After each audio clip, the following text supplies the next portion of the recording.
And I'm gonna go off the camera.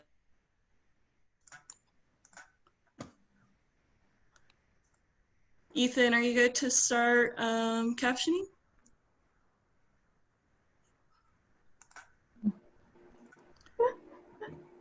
I am not looking at the screen, so. Oh, sorry. Yes, I It's am. okay. I realized that. You're practicing in the chat. Cool. All right, I'm gonna start letting people in. So I'm going on mute.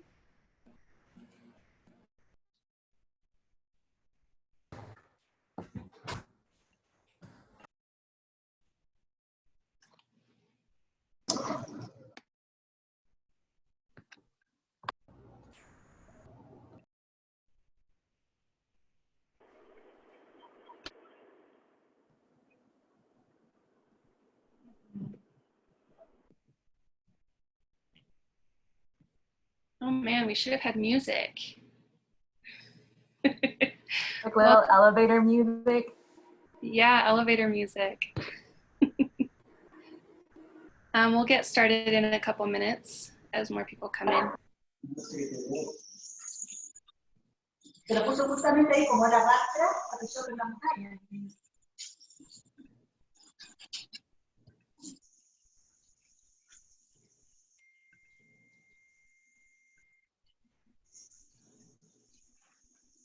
And remember to mute yourself if you're not muted, that way we won't get feedback.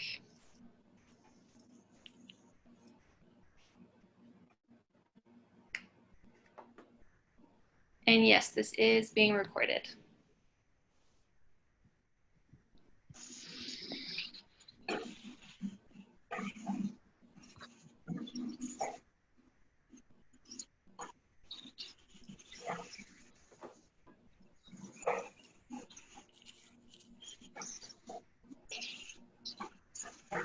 Mira, tiene 500, todo eso y no le haces más porque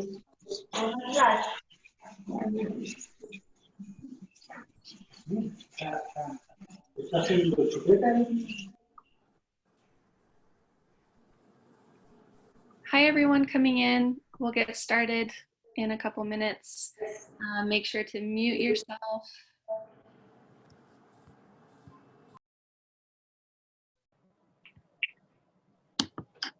One big water.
Okay, it looks like the trickle of people coming in is slower.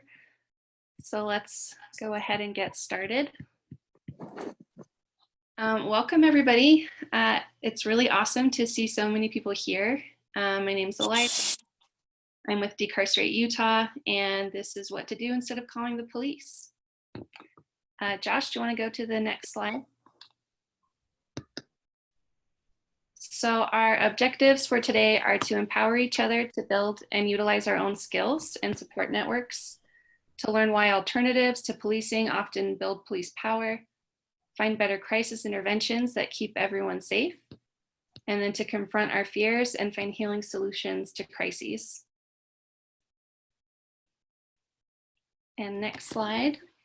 So we're just gonna go around real quick and introduce ourselves. Eliza, do you want to start? Sure. My name is Eliza. I have worked as a social worker for about 10 years, but I'm transitioning out now. And I just graduated with a degree in gender studies and history. And yeah, that's me. And I'm Josh. I am a social worker and therapist in community mental health. And just as a cover my butt thing, I want to say that anything that I say today is not a reflection of the agency that I work for. Hi, I'm Liz. So I'm a child and family therapist. I specialize in trauma integration and attachment repair. And similarly to Josh, I'm not representing the organization that I work for.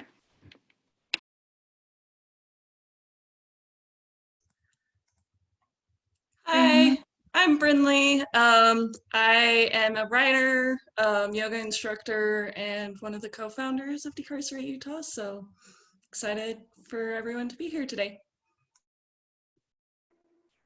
Hi, I'm Sandra. I use she, her pronouns. A lot of my background in organizing comes from college, like student organizing, and I did a lot with women of color and first-gen and low-income students, and now do a lot with Decarcerate Utah and OTA Utah.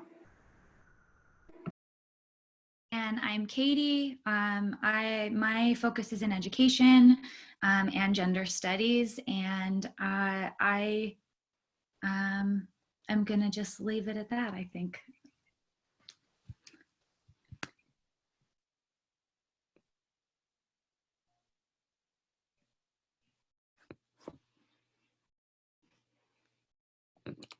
So probably a lot of you are here because you have seen call lists on Instagram or on social media with numbers of organizations to call instead of the police. I'm sorry if you came for more of that. We're not going to do a lot of that today. Some of the issues that we have with these lists are that many of these orgs cooperate with the police and will eventually call the police themselves. Many of them use punitive measures and limit freedom to maintain control, which is not abolitionist. And while bringing an outside party into a scenario can help de-escalate, if you bring in an authoritative stranger, sometimes like a social worker, into a situation, that can escalate the crisis even more. Experts often relocate the crisis. They're not really solving the crisis, and that can lead to more traumatic experiences. And calling experts shifts community responsibility away from members, away from us, and doesn't actually build safety or security. It just sort of moves the responsibility over.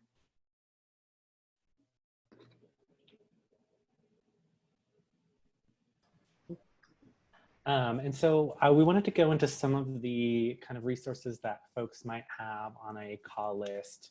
And so one of the things that often comes up is if you're wanting to use alternatives to police, kind of what other often social services can we plug in to help fill any gaps that maybe the police are not adequately prepared for.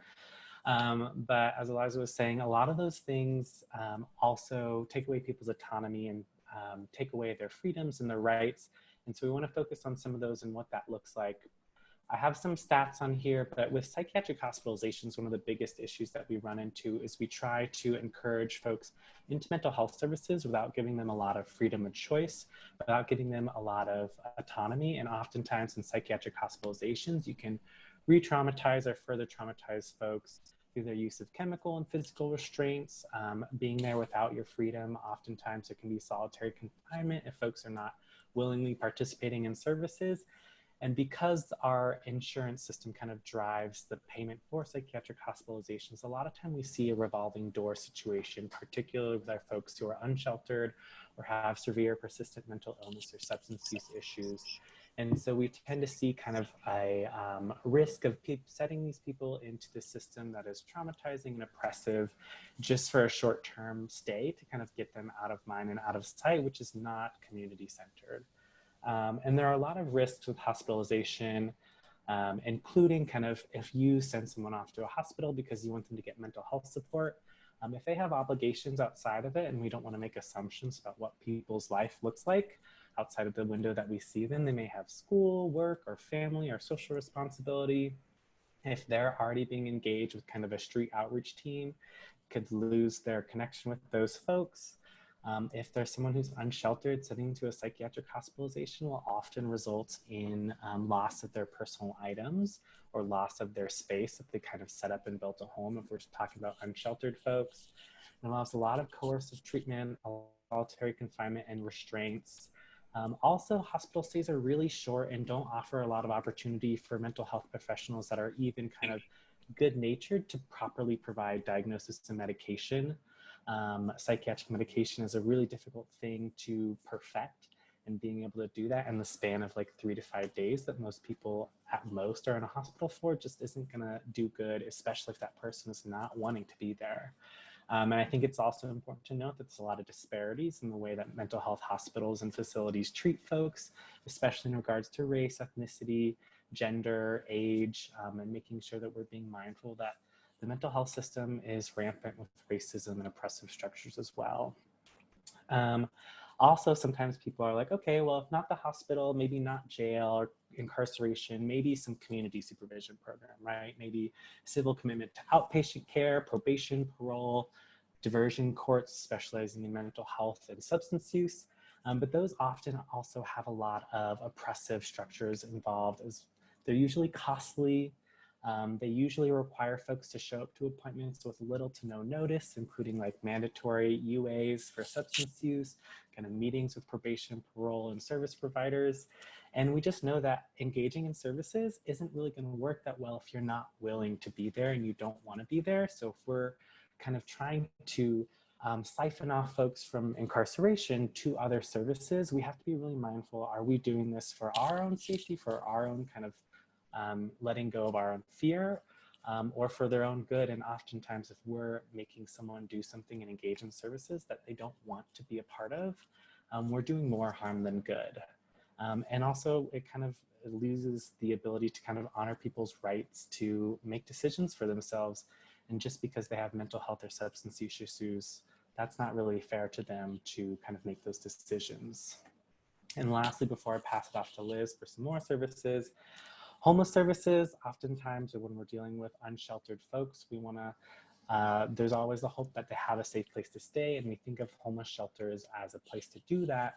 But particularly in Salt Lake City, our homeless shelters are very decentralized, hard to access. It's a gamble for people trying to figure out if there's a bed available or not. And it's just a difficult system to navigate.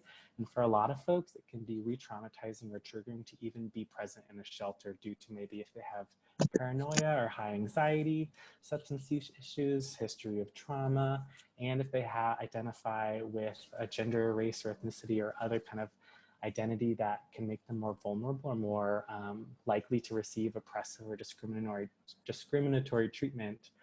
We want to be really mindful of that and knowing that shelters are not an option for everyone, and we shouldn't be trying to force people into shelters if they're not working for them.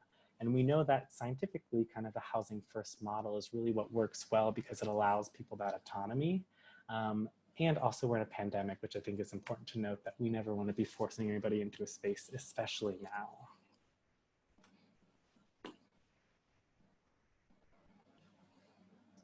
Now for Liz to talk about foster care. Perfect. Yeah, so I'm just going to kind of continue talking about this theme of harm in non-police services, specifically with foster care. I think a lot of people call the police when they're concerned about child endangerment. So I want to dive into some major concerns with the foster care system and kind of help you all understand the need for community support in place of the foster care system. So the next slides have links and quotes from the overwhelming research that identifies harm in the foster care system. So you can refer back to these, but I'm just going to outline some of the major takeaways from this research. I think you can all kind of see that just on a rational or empathetic level, that removing a child from their parents is going to be traumatizing and harmful, right? But this is also clearly supported in the research. So it's important to recognize that the reasons children are being removed, well, we need to realize these reasons so that we can better understand the harm and the needed solutions. So first thing that we need to recognize is that the underlying cause of most child endangerment is directly related to unequal access to basic resources. And the same can really be said about most crime in general. So whether it's lack of access to mental health or physical health services, food, shelter, education, lack of access to any of these fundamental resources contribute to child endangerment. And that makes sense. I'm sure we can all kind of see that. So it seems like there would be an obvious solution. Okay, we need to provide equal access to basic resources, but this is obviously not happening. Why? Because the second thing we need to understand is that the foster care system, just like the police system, is controlled and influenced by the ruling power in America, which are the capitalists who directly benefit from the oppression of marginalized communities. So really the state is not coming in to resolve poverty because that would go against capitalist interests. So instead the state just removes children, and this then reinforces the stigma that impoverished, indigenous, and communities of color are just inherently incapable of caring for their children and are therefore somehow responsible for their own oppression. So this brings us to the next slide, talking about racial disparities in foster care, which is very well documented and has ties all the way back to colonization and slavery. And these, of course, you can see directly benefit white supremacy and capitalist wealth. So the research consistently shows us that Black and Indigenous children are more likely to be removed from their families and less likely to reunify with their families. You can see why there are racist outcomes within the foster care system when we recognize that capitalist influence in state forces. So we can move to the next slide. So it's also not surprising that the research demonstrates that reunification and kinship or familial-based placements have significantly better outcomes for children. So it's clear that if we really care about supporting at-risk families and children, we need to cut out all influence of the capitalist state and support our communities from within. And we'll get kind of more into those specific ways that we can intervene later on.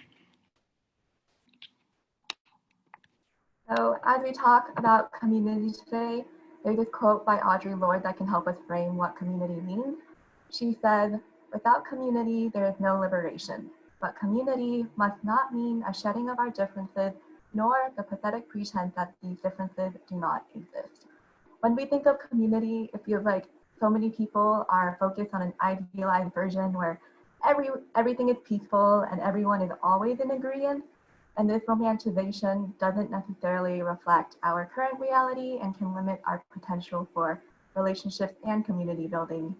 As a result, this idealized community can feel so abstract because we're envisioning it as groups of people who are 100% in alliance on every single thing, which can feel very limiting and alienating when it comes to who we want to build relationships with. Our community may not always be defined by those who look like us, but rather with those whose values most closely align with ours. And even within this community here, tuning in to talk about police alternatives, I know we are not going to agree on every single thing, and that's okay because our differences are important, and this allows us to reflect on our own backgrounds and experiences. So being open to learning from and with each other is what makes us a community, one of many that we are a part of. Can we go to the next slide? So we might be in many different communities, but the one constant between all of them is us. Since our communities are not always going to be 100% free of conflict, we need to be okay. So since our communities are not always going to be 100% free of conflict, we need to be aware of our own harmful actions and how we can be accountable to one another. Oh, could you go back to the last slide? So this shows some of the characteristics of how our behavior can be contributing to an oppressive relationship that hindered our community building. Being able to recognize some of these behaviors will allow us to take responsibility for our own actions so that we can readjust to reflect something more supportive, like on the next slide. And by incorporating these supportive characteristics, we can make sure that our actions match both our intent and desired impact. This form of accountability is going to help build trust in our relationship and with each other. When we push the idea that our community has to be free of conflict, then we lose this potential to create stronger connections and networks. To dismantle systems of oppression, we need to transform our communities. And to transform our communities, we need to recognize the role we all hold individually and work to ensure that we are genuinely accountable to not just each other, but to ourselves and our values. So in this upcoming exercise, we'll be pod mapping, and we can reflect on where we are seeing oppressive and supportive characteristics in our relationships and how we want to change or strengthen any of these connections. Thank you, Sandra. Yeah, so this pod mapping exercise, I originally got it from this book here, Beyond Survival, which I highly recommend everybody pick up, from AK Press, and we'll share all the resources afterward as well. But pod mapping is basically a way for you to figure out who you can call during situations of violence or when harm occurs, whether you are somebody who is experiencing harm or even if you have been the person who caused harm and maybe you want to talk with someone and figure out how you can be accountable to that. So pods are basically just another term. They're all kind of like community, but a little bit different because community can mean different things to different people.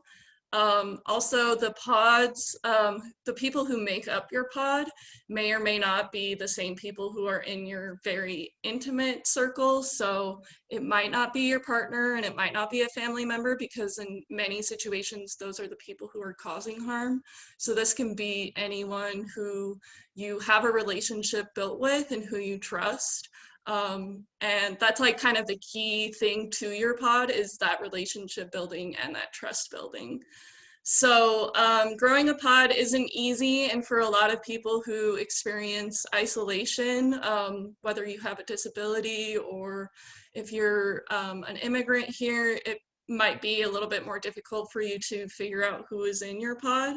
But the hope is that as people start to build their own pods, it'll grow and it'll kind of start to include other people. So really just starting with your own ideas of like who you can turn to during moments of crises is really important to think about and have open conversations with them about them. Like ask people who you trust if they'll be someone that you can call on during a situation. So having these conversations on a more regular basis is one way to allow it to be easier for other people to build their pods. So if you want to go to the next slide, this is what a pod mapping worksheet looks like. So in the center, it's you.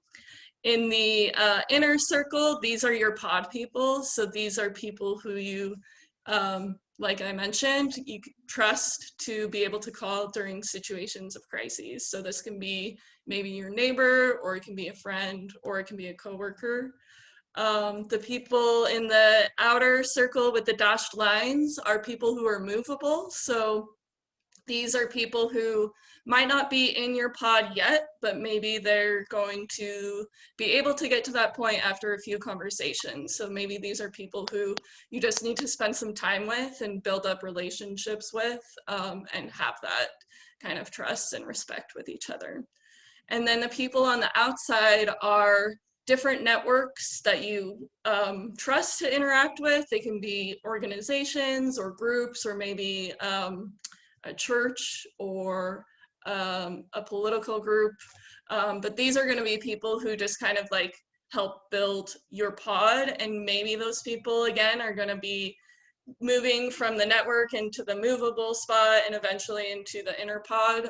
So everybody will have multiple pods. You can have a pod, you know, for people that you call in a situation where you've been harmed, or you might have a different pod for people who you call on to be held accountable or to go through an accountability process. So just whatever kind of situation you're in, you might want to have multiple pod worksheets that you work through, and then you can also reassess this every like 6 months, every year or so, and just kind of see like how your pod shifts over time, and really work on building those relationships so that you can turn to people during these moments. So that's all I have to say about that. We'll move on to the next slide. Awesome, thank you. So now we're going to talk about what you actually do in crisis situations. And responding to crisis actually happens long before the crisis even takes place. So I'm going to walk us through safety plans. If you've not heard of a safety plan, it's a personalized, practical plan that can help you avoid dangerous situations and know the best way to react when you're in danger. Safety plans can be something you make for yourself, or you can collaborate with a loved one. So if you have someone in your life who gets in a lot of crisis situations, it might be good to talk with them about creating a safety plan so that you both know what to do if a crisis occurs. They often benefit people suffering from suicide ideation, psychosis, or other potentially dangerous side effects of mental illness, individuals in abusive or chaotic relationships, people in recovery from an addiction to drugs or alcohol, or really anyone who regularly experiences high-risk crises. So that could be dementia, that could be someone who, I don't know, who parties a lot but isn't trying to recover. You know, there are a lot of situations where we can help each other through a crisis. Some things to keep in mind is that safety plans will reduce the amount of crises that we face, but they don't eliminate crises. We're still going to get into these situations. We shouldn't be trying to heal anybody or fix anybody out of ever having a crisis, because that's just a part of life. Instead, the goal is to lower the peak of a crisis to a manageable level. As you can see in this little chart, there's sort of this, this mountain of a crisis that happens with 5 at the peak when things are really bad. This is usually when cops get called. So if you have a functional safety plan, that can help the peak be much lower and a lot more manageable. And that way people don't get as afraid or triggered into calling police officers. When you make these plans, they should be made in the calm stage. Often we want to do it in recovery, that something really bad has just happened and we're like, okay, I need to have the perfect plan moving forward, but you're still in a state of processing what's happened, or that your loved one is still in that state. So really make sure that everyone is in a good calm space so that you can make a really effective plan. So the steps to building a safety plan, the first is to identify warning signs of a crisis. Try and look for really early triggers. Those can be the most helpful, of when you start to notice before a crisis happens, these things are going on. It can be situations, it can be behaviors, moods, feelings, thoughts, or like incidents that sort of lead to that. Holidays can be a really big one. This takes a lot of introspection, and asking people in your life who know you and love you to identify these early warning signs can be really, really helpful, because you might not be aware of what's leading to these crises. The next step is to list coping strategies. These can be any technique or activity that helps you feel more grounded, connected, and in control.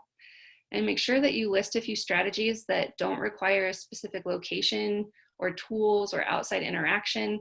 I've noticed, especially with younger people, they can get really rigid in this idea of, you know, my coping strategy is listening to music, but I'm at work and I can't put my headphones in, so I have no way of coping with this problem, right? So we want to make sure that we're listing lots of different coping strategies, trying out new coping strategies, and making sure that some of them are really, really flexible. The third step is to list people and places that serve as a distraction. So these are people who make you feel calm and engaged and loved, or they're places where you feel safe, affirmed, and mentally, emotionally, or physically occupied. So these aren't necessarily people that you're going to process your feelings with, but they're people who make you feel good, or they're activities that make you feel good, like going to the gym or swimming, anything that sort of distracts you from this impending crisis feeling. The fourth step is to write down affirming thoughts and beliefs. And this can feel kind of like woo-woo and silly to write these things down.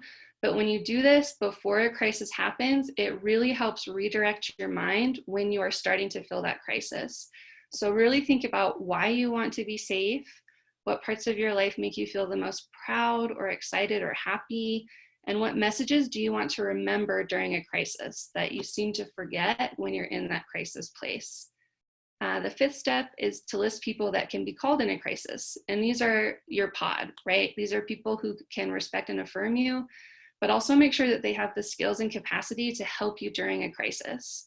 So if you're in recovery, calling a friend who's also just started their recovery process, they might not be equipped to help you in a crisis.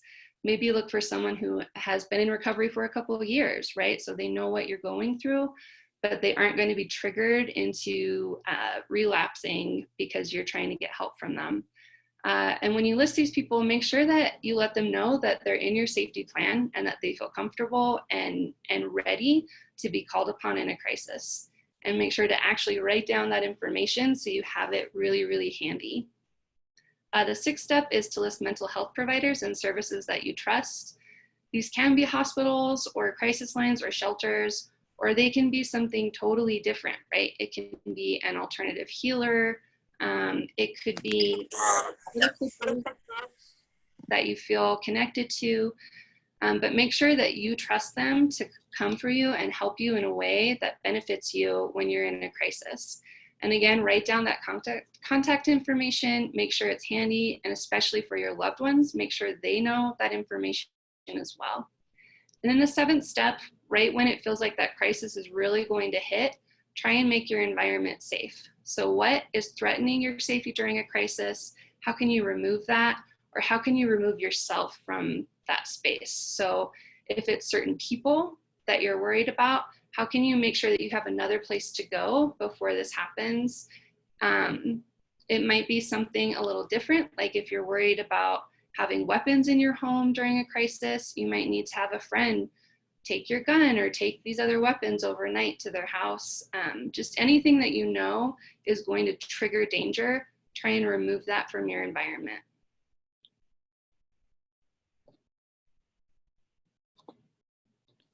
Okay, thanks so much, Liza. That was super helpful information. So I'm going to talk a little bit about wellness checks. For those of you who are not really familiar with wellness checks, it's just done, a wellness check is done when there is concern for someone's well-being. So currently wellness checks are typically being completed by the police, but obviously the armed and authoritative presence tends to escalate the risk for harm, which is why we see wellness checks becoming deadly when the police are involved. The good news is that anyone can perform a wellness check within their community, within their pod, and even outside of their pod. All you need to do is care about that person and refer to Maslow's hierarchy of needs. So Maslow's pyramid here demonstrates that in order for higher needs to be met, we first have to ensure that lower needs are met first. So when you show up to perform a wellness check, first you want to identify if the physiological needs are being met or not. So shelter, food, water, clothing, sleep. If a physiological need is identified, we want to make sure we're connecting that individual to resources to meet those needs immediately. Next, you want to refer to the safety needs, and I think Eliza's explanation of safety plans fits really well into that. So ideally, you want to have those safety plans created prior to the crisis. And then once physiological and safety needs are met, then we want to make sure the person feels connected. And this is because this is really an important protective factor to prevent suicide and to promote overall well-being. So now we're gonna kind of move to the next slide. I wanna walk everyone through just a basic understanding of a crisis situation, as wellness checks can often involve crises. So for this purpose, I want to first define a crisis situation as any situation that stimulates the body's danger response. So anytime a person perceives a threat, whether a physical danger or a threat to their well-being, like a significant rejection or emotional or verbal abuse, that person's danger response will be activated. The danger response is a series of automatic physiological reactions in the body that prepare you to effectively survive the threat. You can recognize a danger response if you see a fight, flight, or freeze reaction. So really briefly, a fight or flight response involves a significant energy boost in the body, which prepares the person to physically fight the threat or to run away from the threat.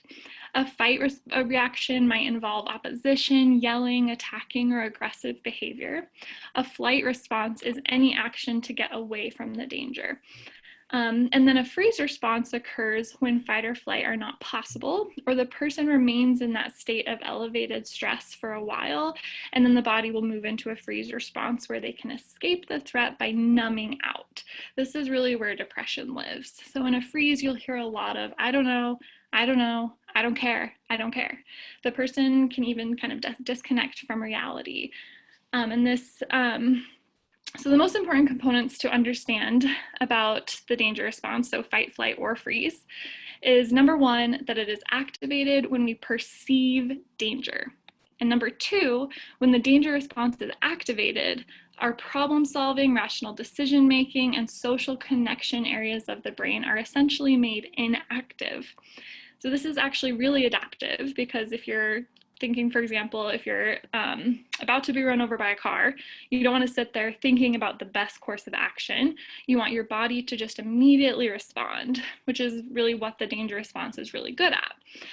It's really important to recognize these two components, that our danger response is activated in response to perceived danger, and that our social engagement, our rational problem solving is going to be really limited in this instance, because these two components will help us respond most effectively. So we can go to the next slide. I'm gonna kind of walk you through how to understand how to recognize a danger response.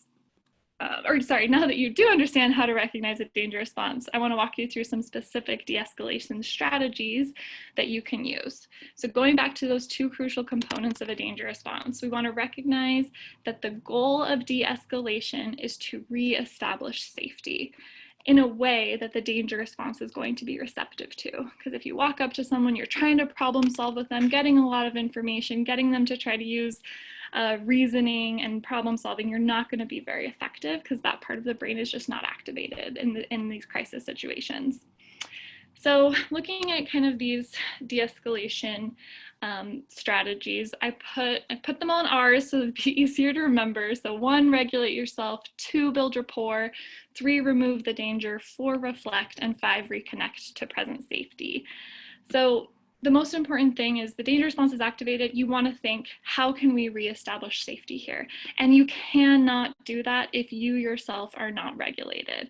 So I like the phrase, you want to be the thermostat, not the thermometer. You're coming in cool and you are staying cool. You are going to actively communicate with your nonverbal and verbal cues that you are regulated. If you are not regulated, you will not be successful, because that person's danger response is scanning for danger, scanning for a threat. So you cannot be the threat. So you want to be really careful. You're coming down. I like this picture of the dog coming into this cat, is coming real low, really communicating, I'm not a threat. I'm here for fun. Like, I'm here to help. So that's really important, that you're aware of your nonverbal cues. Are you staring at the person with a grimace on your face, looking at them like they're crazy? They're not going to trust you. They're not going to turn off that danger response. Another really important point is that when you see that fight part of the danger response coming out, it's really easy to get defensive. Do not fall for it. The person is seeing danger. They're pushing people away as a protective response. Do not take it personally. So the next thing, part of that is building rapport. So building rapport is building trust, building a relationship with the person. So be honest, ask for permission to help, reassure them that you're not calling the police, you are here to help in whatever way that you can.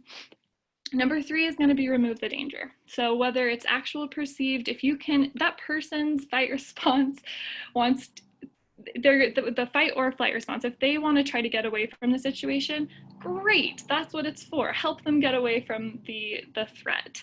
If you are part of the conflict, your continued presence is going to maintain that sense of danger. So the person needs to be able to remove themselves from the threat, and that flight response is equipped to do that. So don't try to keep people kind of cornered in a situation where they feel like they can't get away. There's a lot of energy built up in a fight or flight. It's okay for them to kind of use that in ways that are safe. The fourth de-escalation strategy is to reflect.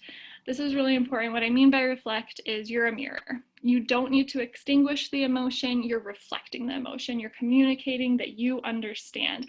I can see how upset you are right here. No wonder you are so upset. That was really scary. Those types of reflections, you're communicating the emotion so you can communicate that you're understanding. You are never telling the person in a danger response to calm down. That will never work. Don't try it. And people always want to go there. Don't do it. You're just reflecting the emotion. Don't be scared of the emotion. You don't want to give commands, criticisms, challenges, because that goes back to this idea that you do not want to be the threat. You want to really limit questions. You can overwhelm somebody pretty quickly with a lot of questions. So stick to reflecting what that person is experiencing. And 5, really important, you want to reconnect to safety. You're reestablishing safety in order to turn that danger response off. One really effective way to do that, especially if you see someone in a freeze, you see a lot of depression, a lot of I don't know, I don't care, you want to reconnect their sensory experience. So focus on the 5 senses. What can they see? What can they taste? What can they smell? What can they touch? What can they hear? Bring that sensory activation back on, because that will allow them to rescan their environment to see that they are safe, that the danger response is no longer needed. Energy release is really important in that fight or flight. You have a lot of activation, a lot of stimulation. It's okay to let that out and trying to, in safe ways, right? So if somebody is going to punch a pillow, the pillow's going to be fine. We don't need to worry about stopping that energy release. In fact, it's really important. So those are kind of the main tools I want you to remember for de-escalation with someone when their danger response is activated. So yeah, we'll go there. So after a crisis, our immediate reaction tends to be, you should go to the police, or you have to go to the police. We're so reliant on the legal system that instead of focusing on how we can address immediate needs that Liz talked about earlier, we rushed into pressuring people to file reports that are often subjected to a long, tiring, drawn-out process. As a result, this means that seeking legal help can often be re-traumatizing for so many people with no care or support for their healing, which is why a lot of survivors often do not report their assaults. Instead of going to the police after something has happened, we can focus on making sure that individual needs are taken care of, which doesn't necessarily mean seeking help directly from a nonprofit, just because oftentimes charities have processes, rules, and regulations in place that prevent certain people from accessing those resources that they offer. It also means that those who are eligible for these services can be subjected to more policing to ensure that they aren't in violation of any of the org's policies. And this oversight tends to strip people of their autonomy and their own ability to determine what their own needs are. As Eliza mentioned earlier, this is where so much of our pre-crisis work in community building is crucial. How many times have we asked people to reach out if they need help? Or how many times have we had people tell us that? And have we ever reached out to anyone? I think instead of asking people we know to reach out to us, we should be asking ourselves how we can build the relationship and trust with people where they feel comfortable and safe in doing so, like without even questioning or wondering if they could trust us and our relationship. So that's where mutual aid and community care come into play. And if we go on to the next slide,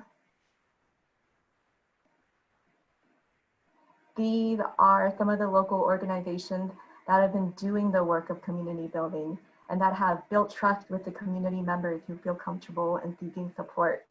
So I'm going to run through them really briefly. I'm sure we all know about the Salt Lake COVID-19 Mutual Aid Org. But if you haven't yet, the Facebook group is a really cool place to join and connect because a lot of community members request what they need, or a lot of people tend to offer their own services and goods. And it's a pretty cool space to be a part of.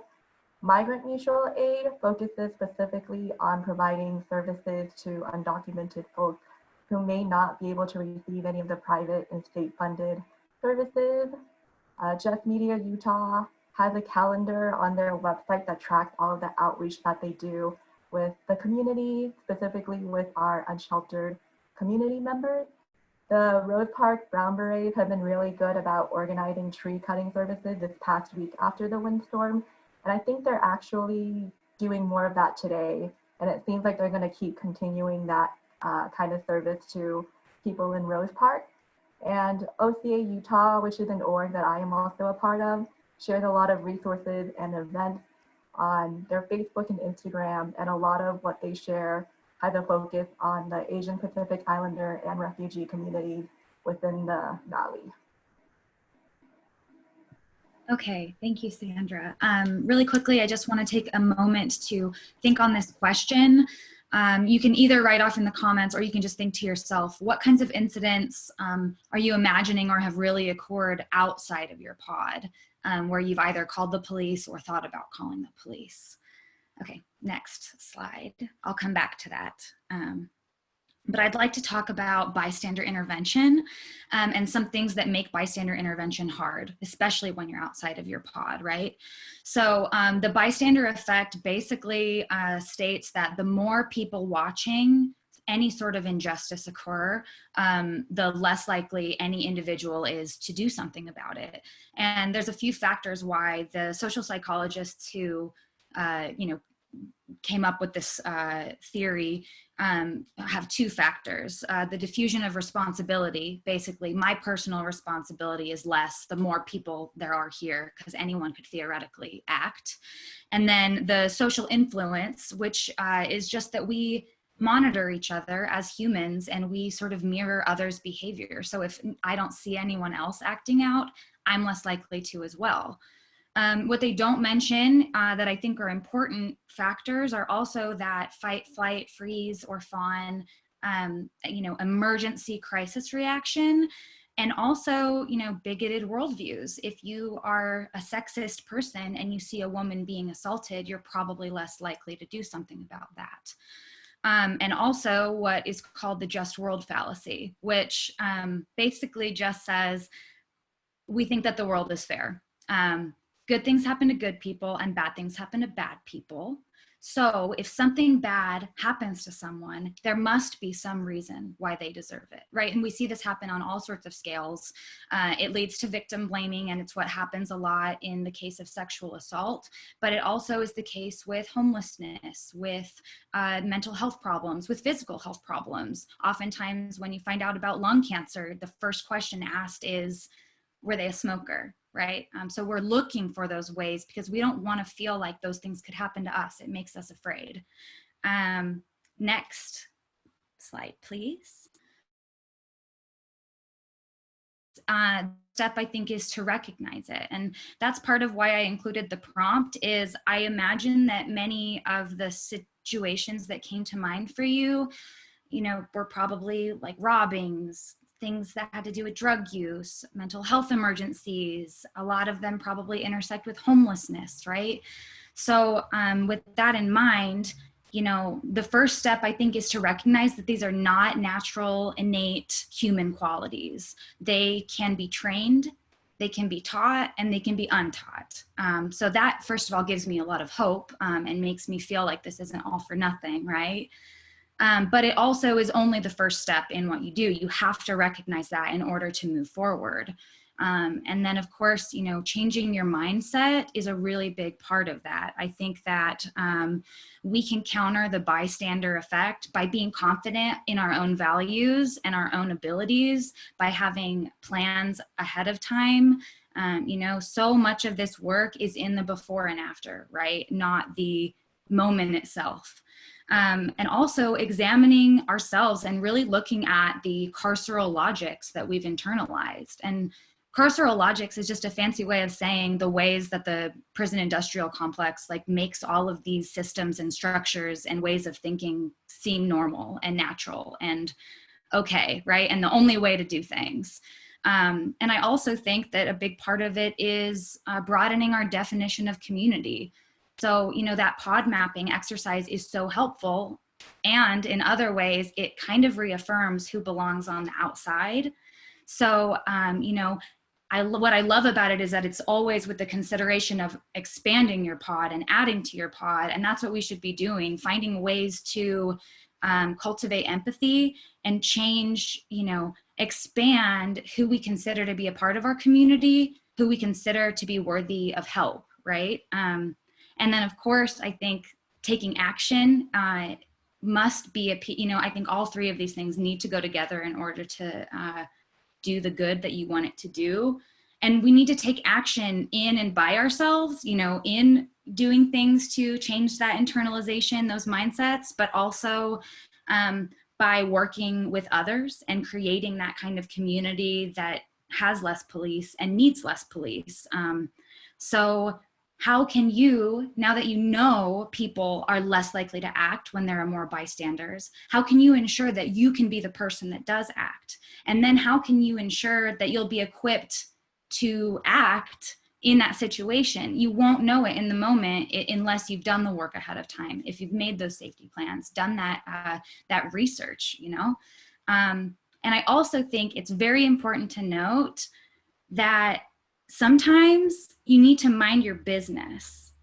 So, you know, not every situation calls for our intervention. You need to assess whether harm is a risk here and when you just need to mind your beeswax. So like, do you need to do anything about the person shoplifting from Target?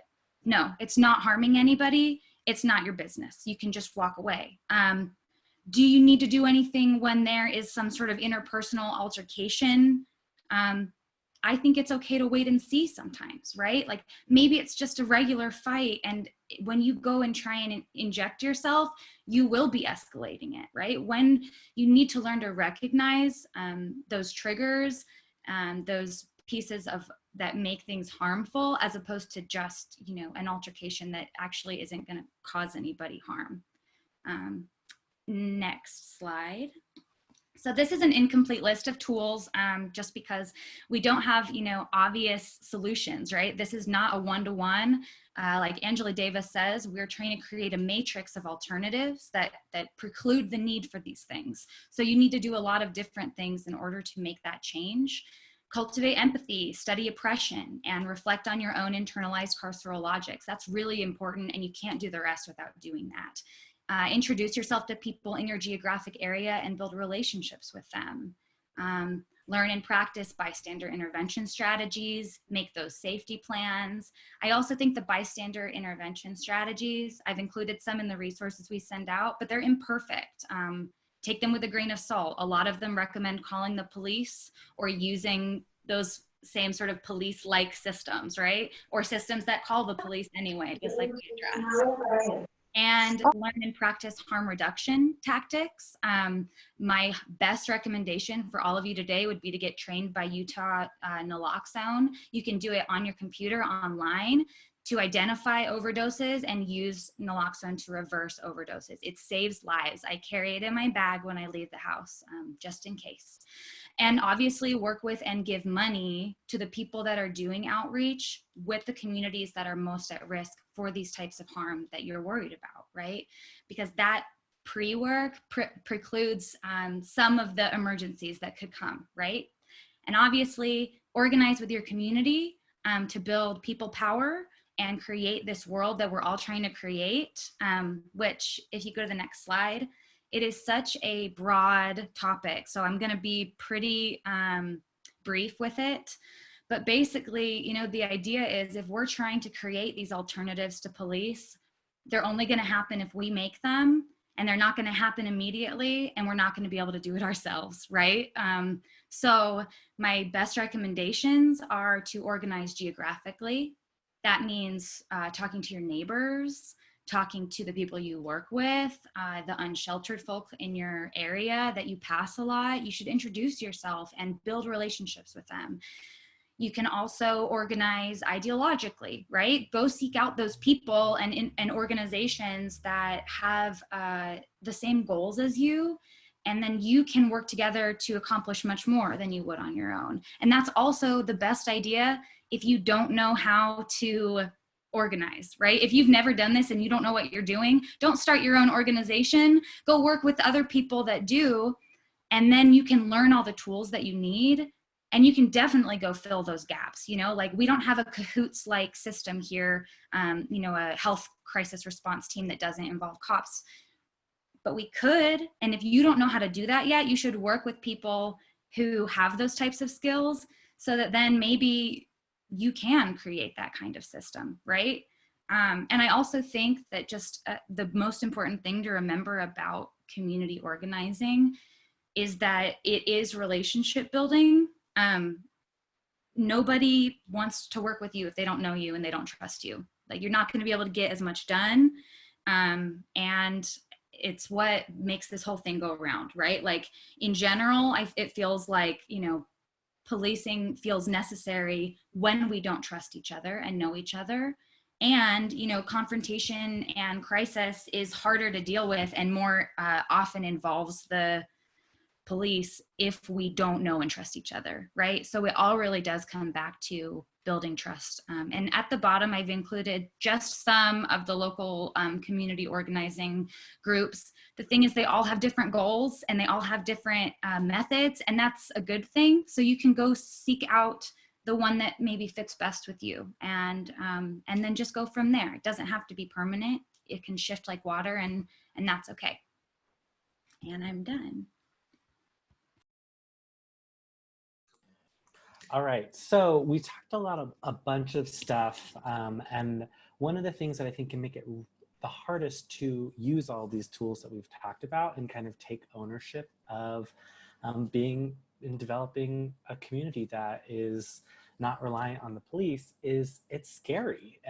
It can be anxiety inducing. It can be scary to be opening yourself up to situations that maybe you typically haven't been opening yourself up to.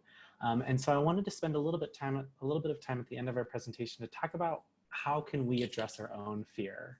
And I think the most important part of addressing our own fear is understanding what our fear and anxiety feels like in our body and in our head.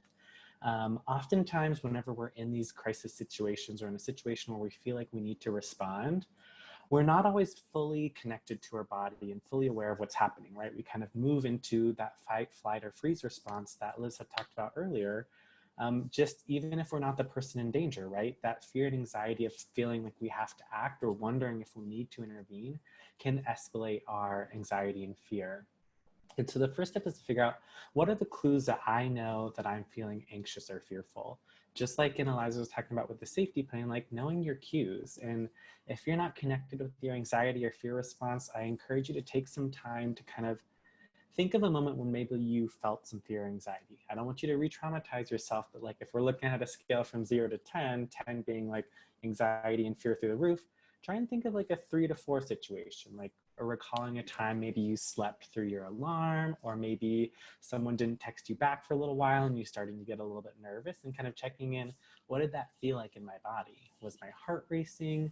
Were my thoughts racing? Was I breathing more shallowly or rapidly? Did I feel muscle tension in like my neck or my shoulders or any other part of my body? Did I feel tightness in my chest or my throat? And kind of really take stock of that and say that in your head, so that way when you're in a crisis situation, knowing, okay, I might be having a fear anxiety response right now because I'm feeling those things that are kind of my red flags that I'm reacting.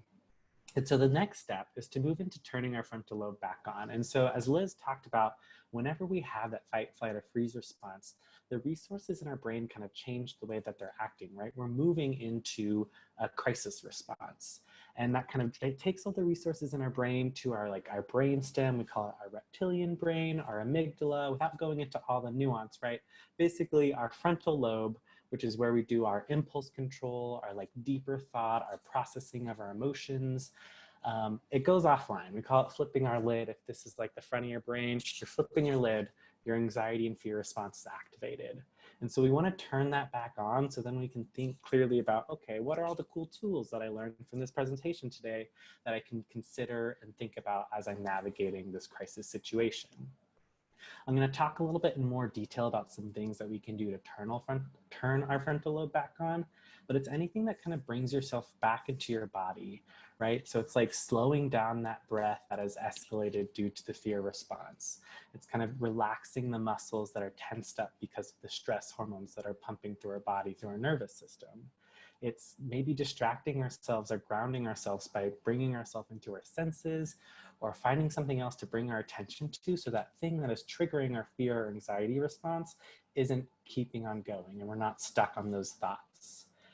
And so the next thing, once we got our frontal lobe back on, we want to move into checking the facts of the situations. What is the story that I told myself about this crisis when I was in my fear response versus what are all the other things that I haven't been considering because I've been so activated, right? Did I make any assumptions or interpretations about my ability to handle the situation, the other people involved in the situation? Am I ignoring some facts? Am I kind of heightening or escalating some things that I'm making a bigger deal out of it than it is, right? And kind of exploring other benign or harmless possibilities of the situation. But then once we have done all of that processing, right, we want to move into acting in our values. And I'm assuming that everybody here has some sort of community value that's important to them because you're here, right? There's a part of you that wants to figure out if there's a better way that we can interact in these situations that does less harm. And so now this is where I get to intervene in a way that is supporting me and my safety, supporting the safety and well-being of other people, and supporting the safety and well-being of my community. And sometimes that may be intervening, sometimes that may be walking away, sometimes that may be supporting people, and sometimes in difficult situations, that may mean having to make a harm reduction decision about what resources I bring into the situation that are going to do the least amount of harm possible. And obviously, if you're struggling to make that process happen, this is where we lean on our pod, right? We lean on our people and maybe we call for help, we ask for help, we find support, we access someone else's wise mind if we're still stuck in our emotion mind, right? And so I'm going to move on to the next slide. So here are some kind of tools. There's a million different ways that you can ground yourself, and everybody kind of has their own thing.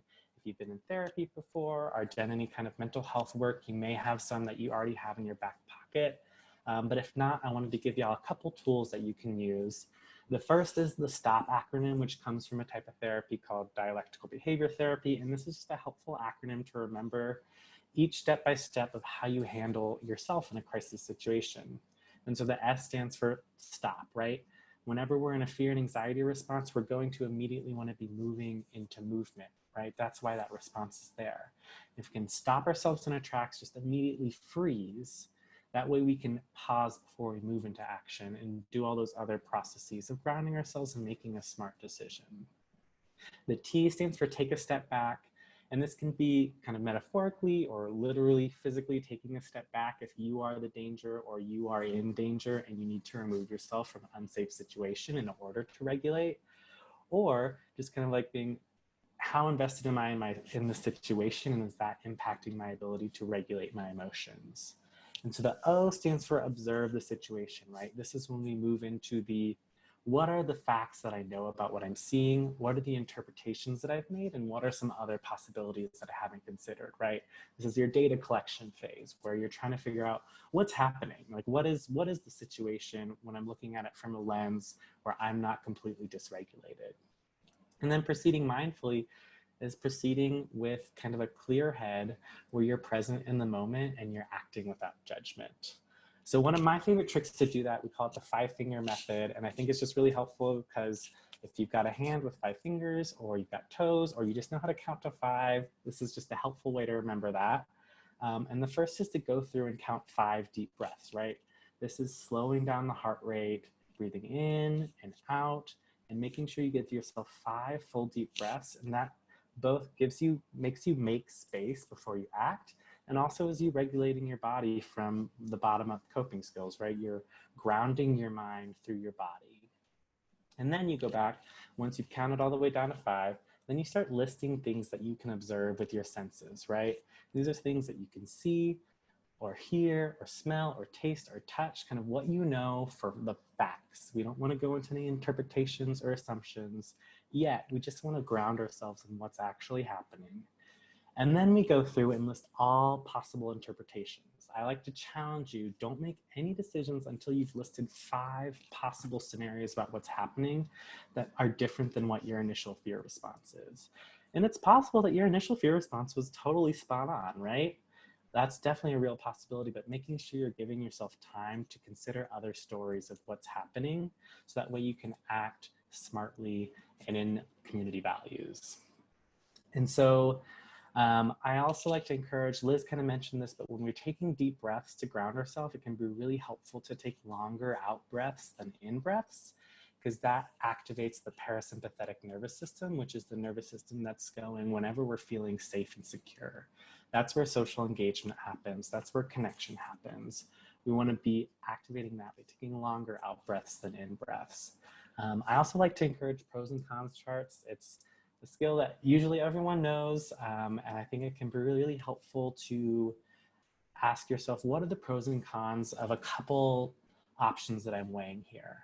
And making sure that I'm doing the pros and cons, I'm considering both the pros and cons for me and also for the other people involved in the situation, right? For me, I may have a lot of pros to just kind of walking away, giving the situation off to someone else, because then I don't have to worry about it. I don't have to do any work, right? But that's my fear telling me that that's safer for me and less involved and easier. When in reality, if I'm also looking at the pros and cons for the other people involved, that could be incredibly harmful, oppressive, kind of continuing their interaction with unjust systems unnecessarily. So making sure that we're weighing other things. There's so many different grounding exercises. Some other ones I've heard of is, I think it can be really helpful to massage yourself when you're in a crisis situation. It releases that oxytocin that really helps you kind of feel good in your head. And it also kind of makes you be mindful of muscle tension. So massaging your neck or your shoulders. Also kind of giving yourself some compression on your chest, kind of simulating a hug. You can do a little butterfly hugs and butterfly taps. Without going into too much detail, that can kind of be active. It's called bilateral stimulation, which can help soothe you as well, or even just getting a lot of weight on your chest can simulate the feeling of having a hug. Maybe there are things that you picked up if you do any mindfulness or meditation practice or yoga or exercise or whatever it is. Just know that there's infinite tools out there to ground yourself, but making sure that that's your first step in any crisis. So that way the fear and anxiety doesn't drive the bus of what you decide to do, but you have control of the steering wheel in those situations. And I think with that, we're going to move on to questions. Sweet. So we have a few good questions that I'm excited to get into. So the first one is, how do you, first I guess, also wanted to plug our bail fund. The Salt Lake City or Salt Lake Community Bail Fund is live now, and we're accepting donations, and we're going to accept bail requests starting on the 15th.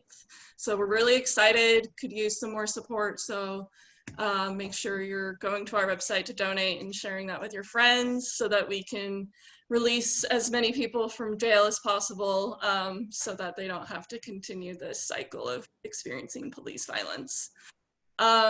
So the first question is, how do you engage loved ones who have crises to think about a safety plan and what they need during a crisis? Some people are reluctant to examine their feelings and triggers. And any of the panelists who want to take that on, feel free. Well, I think that's most people, right? Most people don't want to examine their triggers. But yeah, I think there's a couple different ways to go about it. First, make sure that they are actually in a calm state. Don't do it right after a crisis. Don't do it if they already seem irritated or escalated. Wait till you're in a good place with them. Some of the ways that I'll go about it is to say, you know, oh, if if I went to the hospital, that would have made me really scared. How did you feel when that happened, right? Get them talking about their emotional response to the crisis. Or I might say, hey, tell me where I'm wrong. This is what I noticed before this event happened. Is that true, right? Like, I noticed that you hadn't eaten that morning. Do you think that that affected it? Tell me if I'm wrong. And they can say, oh yeah, that is true. I should probably be eating more, right? And you can work that into a safety plan. Or they'll say, no, that's not true at all. And you can say, oh, well, what do you think happened, right? So it's always trying to engage them in a way that you aren't telling them what to do, or you're not trying to dictate their safety plan, but you're encouraging them to start talking about it in a really non-judgmental space, right? So any answer they give, if you're going over coping skills and they're like, I think it really helps when I go to a loud concert, right? And you're thinking, no, that's not true. Go with it. Allow them to come up with their own coping skills and say, yeah, that sounds great. Let's add that to the list. And then after the next crisis, you can say, hey, how did those coping skills go? What do you think, right? And you can start reevaluating, but just make sure that you're always affirming them. And then if they are just totally shut off from this conversation with you, you're probably not the right person to do a safety plan with, right? So maybe think about other people in their life that might be willing to engage in that, or just know that you can't control everybody and you might have to let that one go and instead make a safety plan for yourself of how you want to react to their crisis situation. Awesome. Thank you. And I also want to add one thing to that, if that's okay. Yeah. It can be really frustrating whenever you have someone in your life that is not wanting to safety plan if you care about them. And I want to also encourage anybody in that situation to make sure you're taking care of yourself too. It can be really hard when we don't have control in a situation and we don't have the ability to force someone to try and figure out what's not working in their life if it's impacting you. And so I think part of that process and engaging them is also making sure that you're protecting yourself and taking care of yourself. Because part of the way that we act in community is by helping each other be accountable and making sure that we're preserving ourselves so that we can continue giving too, right? There's that phrase, like, you can't pour from an empty cup.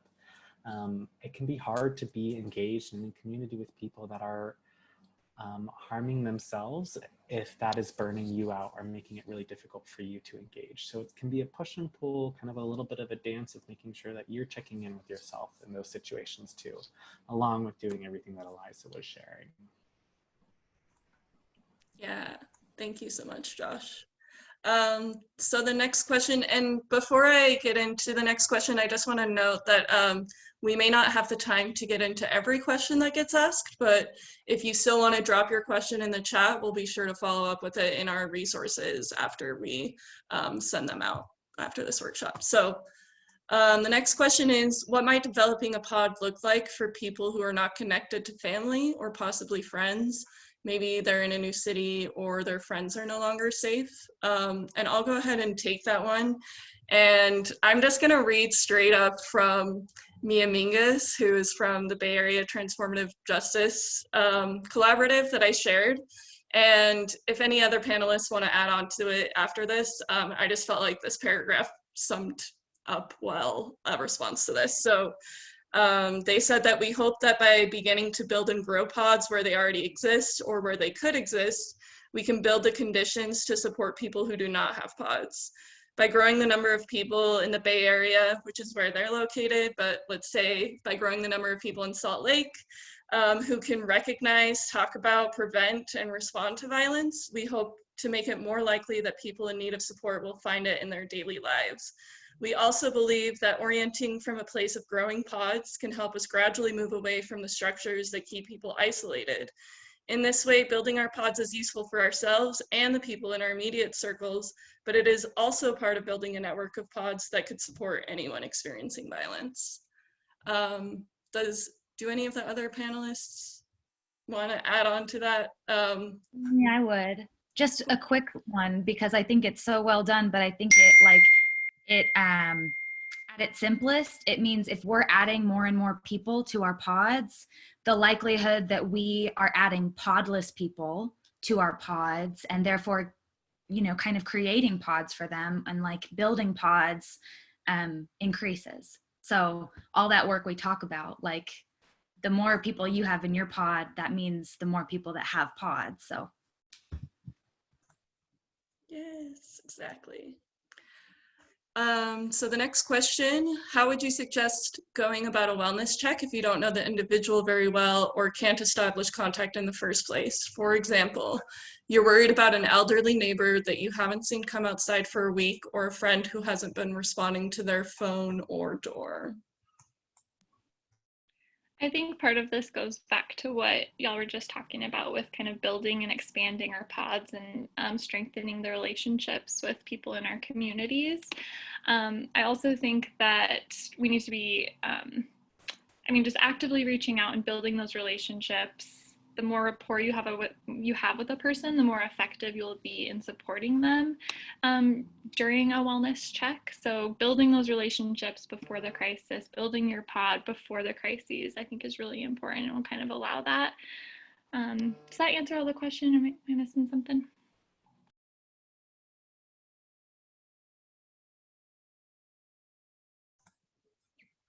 Do any of the other panelists want to add to that? I feel like I can add a little bit too, kind of also what I added to Eliza is I think, again, when we're reaching out to people, if we didn't already establish that rapport, build kind of that networking and pod building ahead of time, kind of that loss of control is what makes that feel really difficult and really scary, to feel like we're reaching out to people and not getting a response.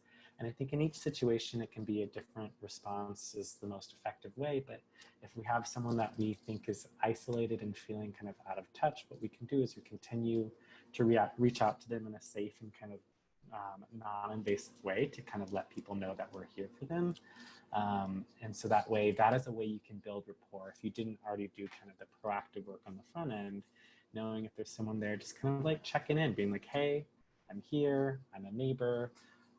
You've got support if you need it, and kind of continuing to make yourself available if that's something that you're worried about.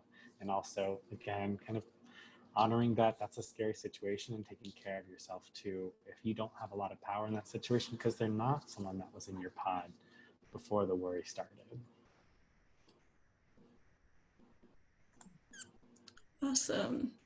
The next question is, are there any medical response teams that we can call directly once administering naloxone? I carry a kit and have been trained, but who do I call that won't work through the police if possible?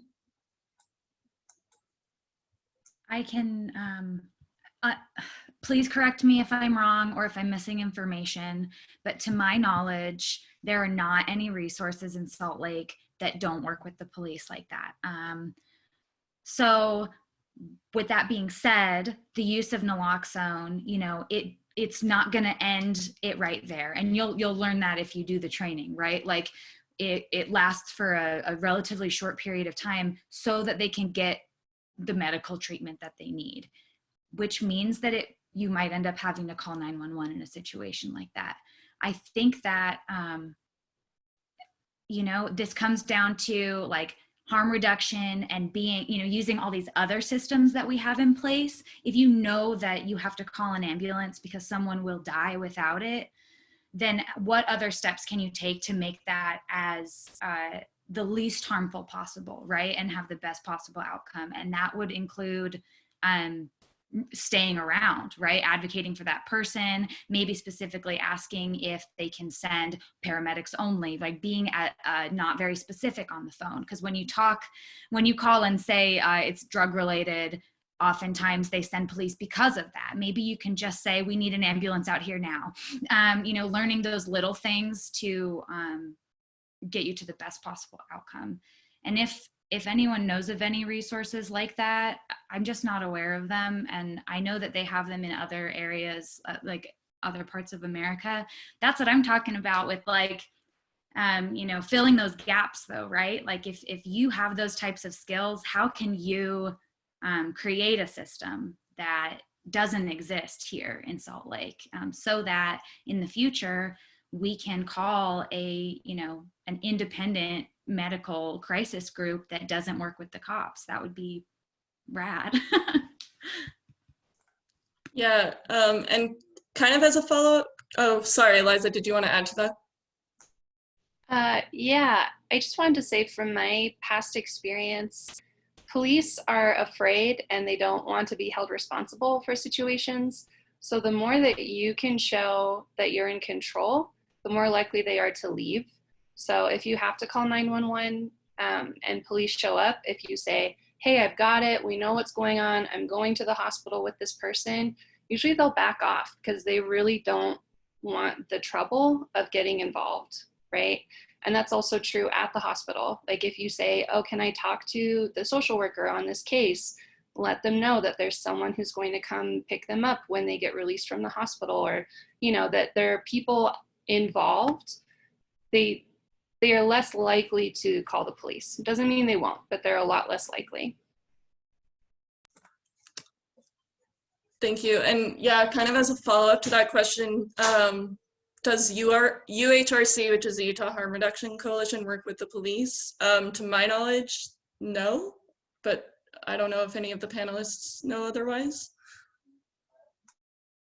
I don't believe they do directly, but I imagine that if they encounter situations like we're talking about, they might have to similarly, because they're not an actual like medical response team, to my knowledge.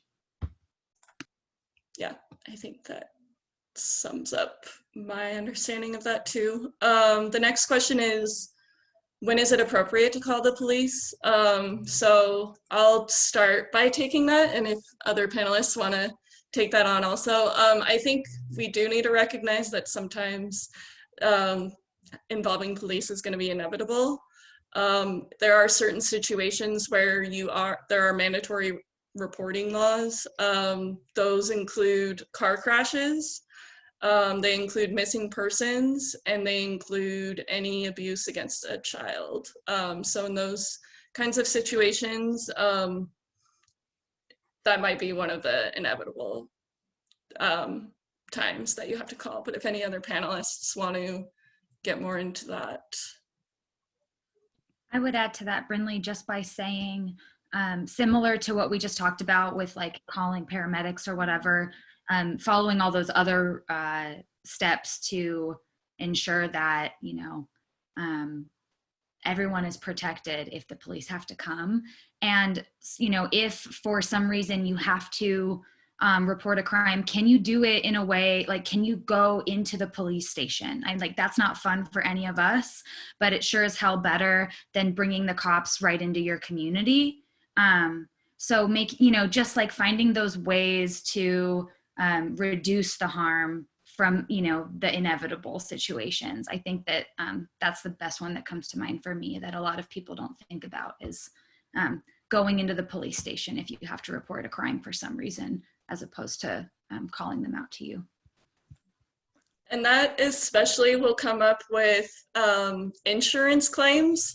A lot of times if you're trying, like if you have your car broken into or something taken from your house or something like that, a lot of times you won't get any money from your insurance plan until you file a police report. So in cases like that, where you feel like filing the insurance report is going to be to the best benefit for your situation, then yeah, I would go into the station rather than calling the police over to your house.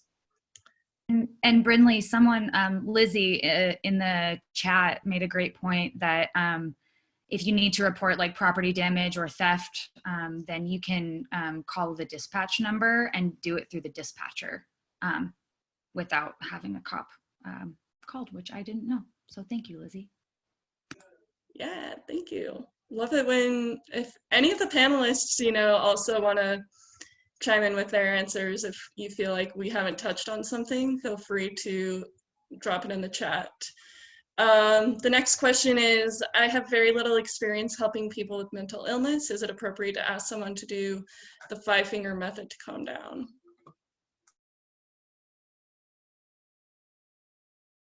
Sorry, I was trying to unmute myself. I felt I can talk about this since I talked about that. I think it really depends on your rapport with the person already and their willingness to engage too, right? Because some people don't want to be helped. Some people are not interested in talking with people, especially if we represent a threat or a perceived threat. Trying to do any sort of grounding or mindfulness with them is just not going to work, right? They're not going to feel safe in our presence, regardless of what we're trying to do, and not be receptive to doing those things. But if it's someone that is asking for help or open to help, if you ask them if they want it, right? I think consent is one of the biggest things that I would encourage you to do first. To say, hey, I know this thing. How would you feel about doing this with me? Like, what if we took some deep breaths together, right? Kind of offering opportunities for people and being really sensitive to how they're responding to it, right? If they're not responding to it or not willing to engage or just shutting you down, that's a situation where maybe you're the threat, and taking a step back from the situation can help them regulate. But if they're feeling safe with you or feeling engaged, that could definitely be something you could walk through with them. And I think it can be really helpful in those situations to do it together, right? To kind of model for them what it looks like.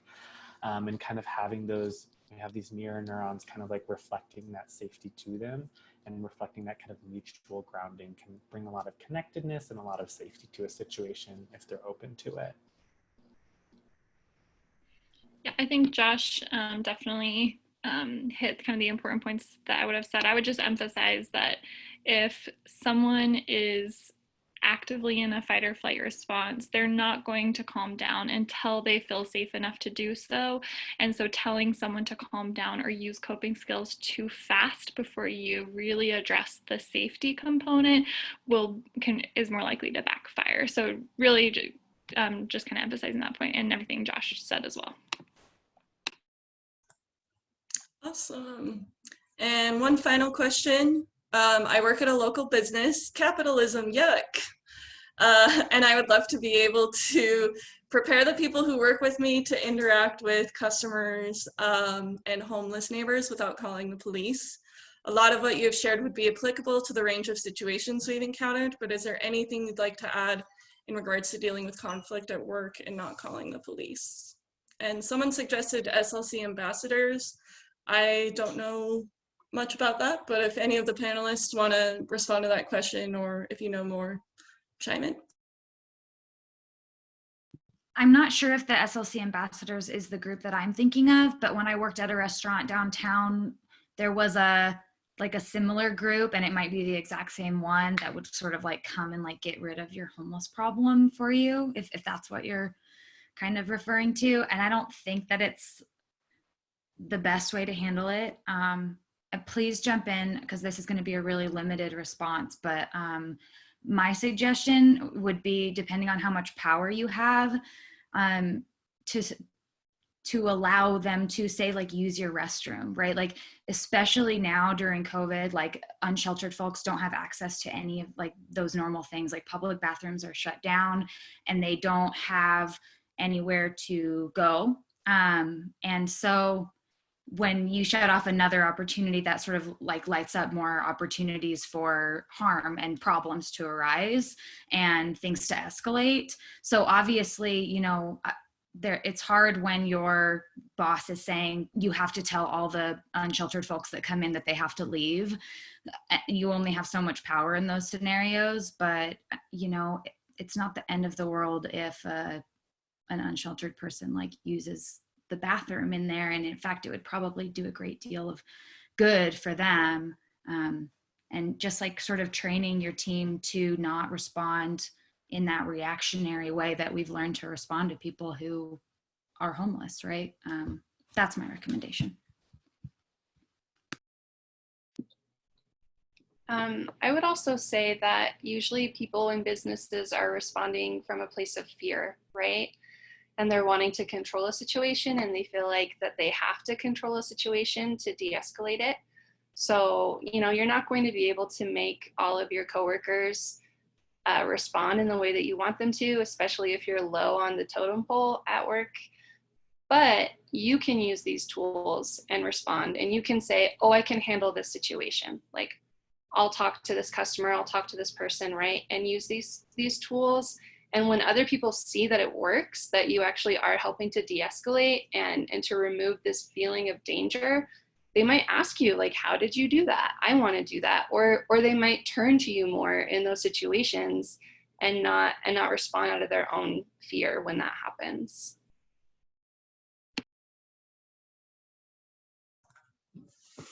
Awesome. That does it for all of our questions. I'd like to invite you, if you want to come off of mute and like just say some final parting words before we sign off.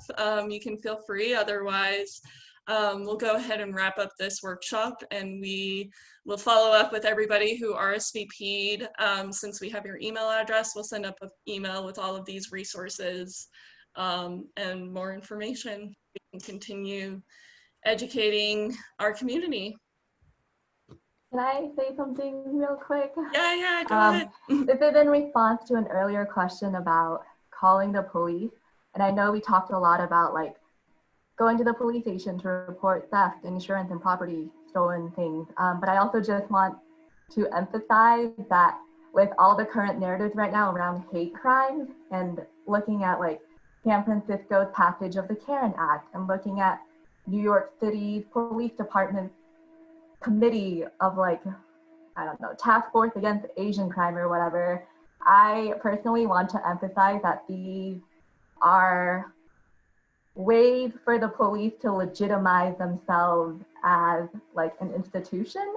And I know that it can be really scary to like witness something racist or like to experience something racist, but wanting to go back to what we talked about, like recognizing our anxieties and fear and not calling the police in that instance. I know that especially with everything happening in like Salt Lake recently, or even just across the nation, there's this huge push for people, I don't know, to like report to the police any hate crimes that you witness, for them to like investigate. And like, I personally just want to bring that to the forefront and recognize that like, that is also not an instance in which you should call the police.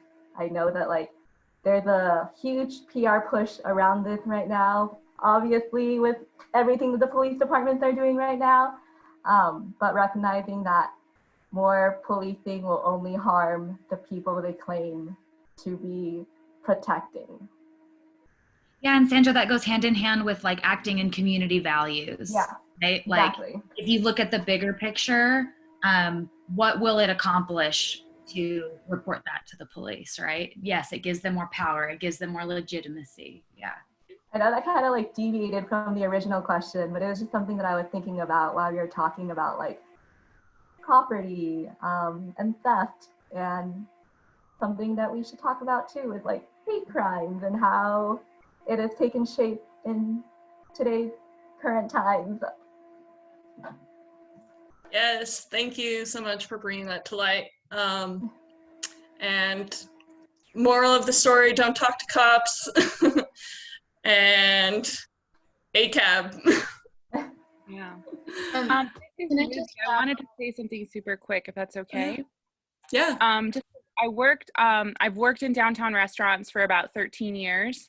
Like lived like along 30s for a really long time, have a lot of experience working, like engaging with like homeless populations. And if you are someone who works in a downtown environment or, you know, like near unhoused folk, and you want to, you know, be sympathetic to, you know, give a kind gesture, let them use your bathroom, like let them charge their phone. I also want to emphasize how important it is for you to like be protective of yourself and your space a little bit and like set boundaries. It's like super cool to just be like, you can use the bathroom, but in like 5 minutes or like 10 minutes, we're gonna like check in.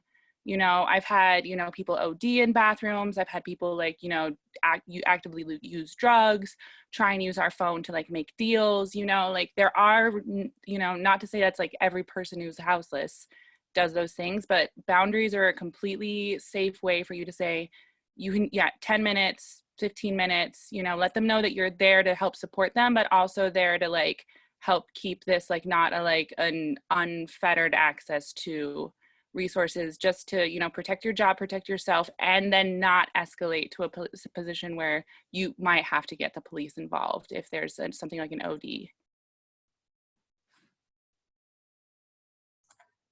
Yes, thank you so much for bringing that up.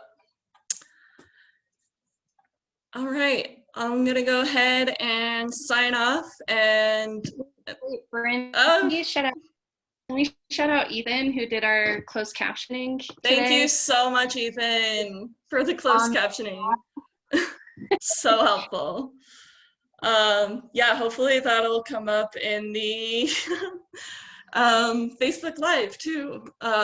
So yeah, great. Thank you so much, everybody, for joining us this afternoon, and I hope you all have a lovely Sunday. Bye.